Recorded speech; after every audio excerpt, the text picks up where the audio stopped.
Imagine standing on stones worn smooth by thousands of years of footsteps, prophets, kings, conquerors, pilgrims, each leaving whispers behind.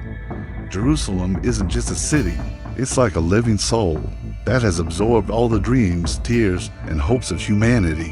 Today, we're not just tracing the history of Jerusalem. We're re-exploring how this tiny patch of earth became the world's most contested heartbeat, a place where faith, power, and memory collide in breathtaking and often brutal ways. So settle in, because by the end of this video, you might see your own story woven into these ancient streets. Setting the stage, the ancient roots, our journey begins long before any towering walls or golden domes. Picture the hills around 2000 BC, rugged, olive-strewn slopes where shepherds grazed flocks under blazing Middle Eastern skies. Back then, this area was known as Jebus, inhabited by the Canaanites. It is almost eerie how often some of the world's biggest turning points sprouted from such humble, almost forgotten corners. Ancient Egyptian records even mention a place called Jerusalem, an early whisper of what we now call Jerusalem. The name Jews later gave it, Yerushalayim, means city of peace, a bit of tragic poetry considering how often its streets would run red. From Melchizedek to David, a city finds its destiny. The first time Jerusalem truly steps onto history, its center stage is with a mysterious figure, Melchizedek, king of Salem, who meets Abraham with bread and wine. It's a quiet encounter, but it plants the seed of Jerusalem in the Jewish spiritual imagination. Centuries later, King David storms this Canaanite stronghold, wresting it from the Jebusites. In doing so, he doesn't just secure a new political capital, he creates a spiritual nucleus. This is around 1000 BC, and from here, Jerusalem becomes the heartbeat of Israel. Think about how bold that was. David chose a neutral spot, one that hadn't belonged to any particular tribe, to unify a fractious people. His son, Solomon, then crowns the city's destiny by building the first temple. A breathtaking monument meant not just to house divine presence, but to announce to the world that here stood a people under covenant with God, a temple, and the fragility of glory. Imagine walking into Solomon's temple. Polished cedar beams imported from Lebanon, gold overlays shimmering by oil lamps, the scent of incense curling up toward the heavens. This wasn't just architecture, it was theology in stone. But history teaches us a haunting truth. The higher humans build, the farther they often have to fall. By 586 BC, the Babylonian king Nebuchadnezzar rolls in like a storm. After a merciless siege, Jerusalem's walls crumble. Solomon's grand temple, the very heart of Jewish worship, is smashed to rubble. This moment is more than a geopolitical loss. It is a wound in the soul of a people who believed God dwelled among them in that sacred space. The Jews are dragged off to Babylon. Jerusalem becomes a ghost of itself, haunted by echoes of psalms that once filled its courtyards. Real example, hope in exile. Here's where it gets deeply human. Have you ever noticed how, sometimes, a dream burns brightest when everything else is dark? In exile, the Jewish people didn't dissolve like so many other conquered nations. Instead, they clung harder to memory. They gathered by rivers in Babylon, weeping as they remembered Zion. Even today, if you visit Jewish homes around the world, many will have a picture of Jerusalem on their walls. It's a centuries-old habit. In wedding ceremonies, the groom still breaks the glass underfoot, a reminder that even in moments of greatest joy, the loss of Jerusalem is not forgotten. Return in the Second Temple, a story of resilience. Eventually, history pivots again. In 539 BC, Cyrus the Great of Persia topples Babylon and astonishingly tells the Jewish exiles, "Go home, rebuild." Picture that. After decades of yearning, caravans set out across dusty roads back toward Judea, hearts thumping with the hope of rebuilding not just walls, but a way of life. They raised the Second Temple. It lacks the extravagant grandeur of Solomon's, but perhaps it shines even more brightly for what it represents: stubborn, unlikely resilience, personal reflection, why this still matters. You know, I sometimes think about that when I see people rebuild their lives after personal devastation, a family after a house fire, a community after a hurricane. They start small, often with trembling hands, but somehow the rebuilding becomes sacred in itself. Jerusalem's story is like that on a monumental scale. Its people lost everything, twice, and twice they found the faith to start again.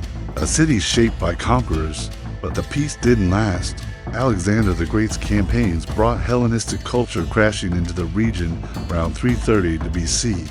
Greek art, philosophy, language, it all began mingling with Jewish life.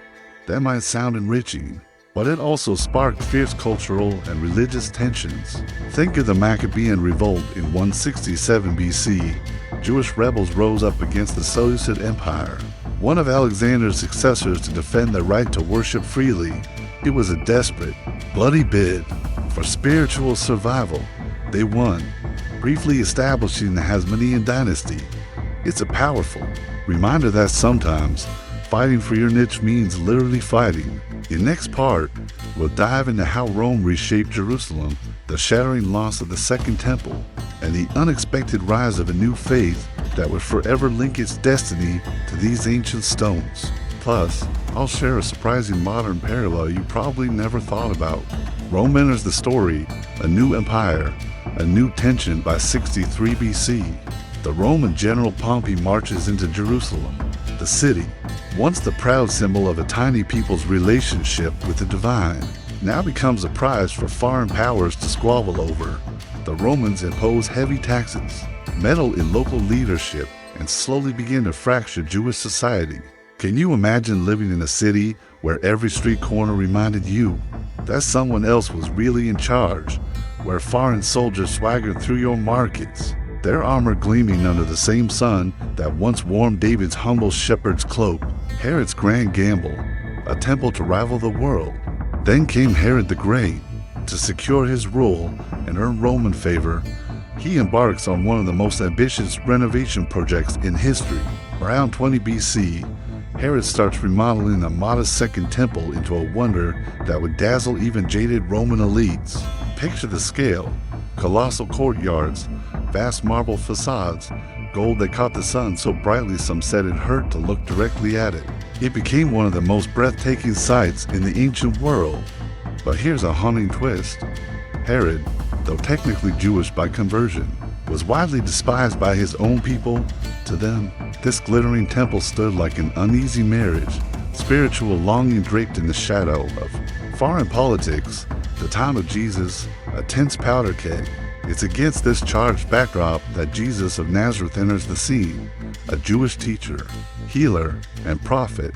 He moves among these same temple stones. Speaking of a kingdom not built by human hands, he challenges both Roman oppression and the corruption of local elites. Imagine the tension: pilgrims flooding into Jerusalem for Passover, Roman soldiers on high alert for rebellion, local priests scrambling to keep fragile peace. Into this mix comes a man whose very message threatens to flip the entire power structure upside down. It all culminates with Jesus weeping over Jerusalem, predicting that not one stone would be left upon another. That's a line many Sunday schools quote, but in its time, it was a devastating prophecy, like predicting New York's skyline would be rubble. The fall, when prophecy becomes horror. Fast forward to 70 AD, the Jewish revolt against Rome has reached its tragic crescendo. Roman legions under Titus encircle Jerusalem, starving it into submission. Then they break through. Eyewitness accounts by historians like Josephus are almost too brutal to bear. Streets choked with corpses, fires devouring entire quarters, mothers driven mad with hunger. Finally, the magnificent temple, Herod's crowning jewel, burns. Its treasures melt and flow between the stones. So thorough is the destruction that Roman soldiers pry apart the very foundations to get at the goal. When Jesus said, "Not one stone will be left on another," it wasn't metaphor. It happened. Painfully, precisely, real human story. The longest exile, this is where the story becomes heartbreaking. Lie human, the Jews are scattered again, embarking on what would become the longest, most improbable diaspora in human history. For nearly 2,000 years, they live as guests, sometimes welcomed, often persecuted. From Spain to Baghdad to Eastern Europe, they carry with them fragile scrolls, whispered prayers, and an aching memory of a city most would never see. I once heard a story about an old Jewish tailor in Poland in the 1800s. Every evening, before he blew out his candle, he would turn toward Jerusalem and whisper, "Next year, in Jerusalem." His children's children repeated that same line, even after pogroms burned their village to ash. That's the remarkable thing. Most nations, when torn from their land for centuries, vanish into the tides of history. The Jews did not. Their story stayed alive, carried in scraps of liturgy, in songs hummed under breath, in customs that seemed tiny but held worlds. The unimaginable return. Modern Israel then. In 1948, after the unimaginable horror of the Holocaust tried once more to snuff them out, the Jewish people returned to establish the modern state of Israel. Picture that, people stepping off ships from Europe, North Africa, Yemen, speaking dozens of different mother tongues, all learning Hebrew again so they could build a new life. They planted vineyards on rocky hills, drained malarial swamps, and built bustling cities on land their ancestors had left weeping. It's one of the most staggering national resurrections ever recorded. Jerusalem, still at the center of the world's storms, but Jerusalem didn't slip quietly into the background. Instead, it became even more of a flashpoint. Jews, Christians, and Muslims all laid deep claim to this city. Each holy site, the Western Wall, the Church of the Holy Sepulchre, the Al-Aqsa Mosque, stands like a nerve ending of centuries of devotion and blood. Even today, political leaders around the globe issue statements about what should or shouldn't happen in Jerusalem. Peace plans rise and fall on its ancient stones. It is almost eerie how a city smaller than many world airports continues to dictate so much of international attention. Pause for reflection. What does this mean for us? You might be wondering, okay, fascinating history, but what does this have to do with me? Here's the thing. The story of Jerusalem is the story of identity under impossible pressure, of holding onto who you are, your niche, your people's purpose, even when empires tower over you. It's also a story of rebuilding again and again after devastation. A lesson that whatever your own ruins look like, be they a failed dream, a shattered relationship, or a financial collapse, there's a blueprint here for resilience. In our final segment, we're going to explore what this long, painful, awe-inspiring story of Jerusalem means for us personally, why it keeps drawing millions each year, pilgrims, soldiers, scholars, even skeptics, and how, maybe, its broken walls whisper a truth we all secretly crave. Why do we keep coming back here? Let's be honest. In a world filled with shiny new cities, high-tech metropolises like Tokyo, Dubai, Singapore, why does a dusty little city with ancient stones, endless disputes, and no natural resources still command our attention? Why does Jerusalem pull journalists, archaeologists, spiritual seekers, soldiers, and even ordinary travelers who just want to stand somewhere that feels eternal? Maybe it's because, deep down, we're all looking for stories bigger than ourselves, and Jerusalem is nothing if not a living story, one that keeps repeating its themes of tragedy and hope, destruction and rebuilding. A modern parallel. The human longing for meaning. Think about how many people today feel lost in a sea of distractions, social media, infinite content, trends that change every 30 seconds. Yet we also see a hunger for retreats, meditation apps, DNA ancestry kits, and pilgrimage hikes. All of it speaks to a deeper question. Who am I, really? Where do I come from? What is my life actually part of?